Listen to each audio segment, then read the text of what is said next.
সাথে লড়াই অংশগ্রহণ করেন। সুবহানাল্লাহি ওয়া বিহামদিহি।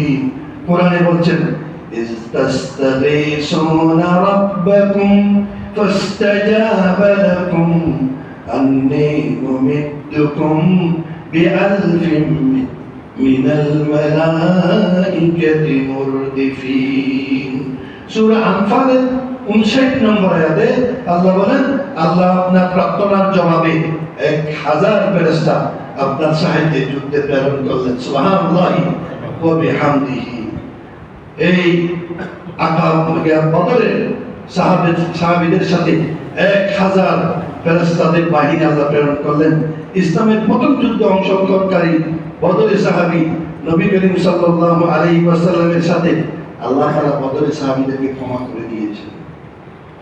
আল্লাহ যেখানে বদরের সাহাবীদেরকে ক্ষমা করে দিয়েছেন, এখানে একজন সাহাবী পরবর্তীতে নবী আকরাম সাল্লাল্লাহু আলাইহি ওয়াসাল্লাম যখন মক্কা ঘেরাও করবে পরিকল্পনা করছেন, তখন হযরত হাতিব ইবনে আবি বালতা রাদিয়াল্লাহু তাআলা পরিবারের কাছে খবর পৌঁছিলেন যে রাসূল সাল্লাল্লাহু আলাইহি ওয়াসাল্লাম মক্কা আক্রমণ করবে।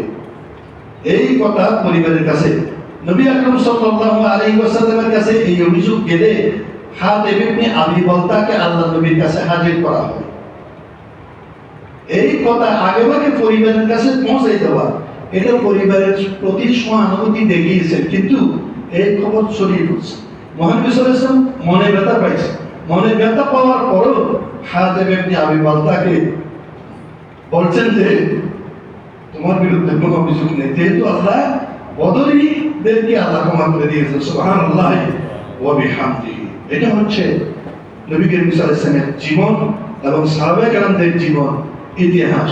নবী করিম সাল্লাল্লাহু আলাইহি ওয়াসাল্লামের আরো অসংখ্য হাদিস যেখানে আছে, যে সমস্ত সাহাবী রাসূল আকরাম সাল্লাল্লাহু আলাইহি ওয়াসাল্লামের সাথে দিন প্রতিষ্ঠার সংগ্রামে যুদ্ধ করেছেন, তাদের মর্যাদা প্রথমে যারা যুদ্ধে অংশগ্রহণ করেছে, পরে যারা আসছে তাদের চাইতে বেশি।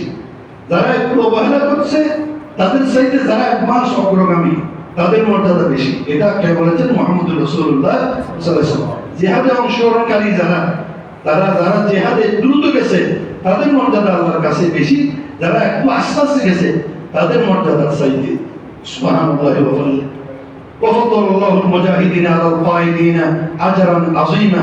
আল্লাহর নিকট মুজাহিদের মর্যাদা গৃহে অবস্থানকারীর চাইতে বেশি। ঘরে অবস্থান করেছেন তবে যদিও বা কম।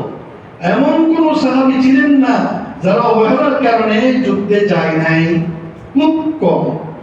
ঘরে অবস্থানকারী সাহাবায়ে কেরামদের ইতিহাসে পাওয়া যাচ্ছে অন্ধ, পা ভাঙা, হাত ভাঙা, অন্ধ, চোখ দেখেন, চোখে এইরকম সাহাবী ছাড়া যুদ্ধের ময়দানে যায় নাই এরকম খুব কম সংখ্যক সাহাবী আছে। এটা সাহাবায়ে কেরামদের জীবন থেকে, মহানবী সাল্লাল্লাহু আলাইহি ওয়াসাল্লামের জীবন থেকে পাওয়া আল্লাহর নিকট মুজাহিদের মর্যাদা গৃহে অবস্থানকারীর চাইতে বেশি। সূরা নিসা ৫৫ নম্বর আয়াত। সাহাবীদের মধ্যে যুদ্ধ অংশগ্রহণকারীর মর্যাদা আমরা জানলাম, বুঝলাম। তারপরে আমরা বদরের সাহাবীদের মর্যাদা বুঝলাম। এরপরে সাহাবায়ে কেরামদের বৈশিষ্ট্য সম্পর্কে আল্লাহ তো কোরআনে বলেছেন, তাদের ঈমান ছিল দৃঢ়তা, ঈমানের পাকাপোক্ত। আগর কইলে টল্লাত নটল্লাত ফকির। পাহাড় যদি নড়াচড়া না করে, পাহাড়ের উপরে কোনো ব্যক্তি দাঁড়িয়ে আছে, সেটা কোনোদিন নড়াচড়া করবে না। জমিনের উপরে পাহাড় যেমন স্থিতি, সাহাবায়ে কেরামরা ঈমানের উপরে সেরকম স্থিতি। সুবহানাল্লাহি ওয়া বিহামদিহি।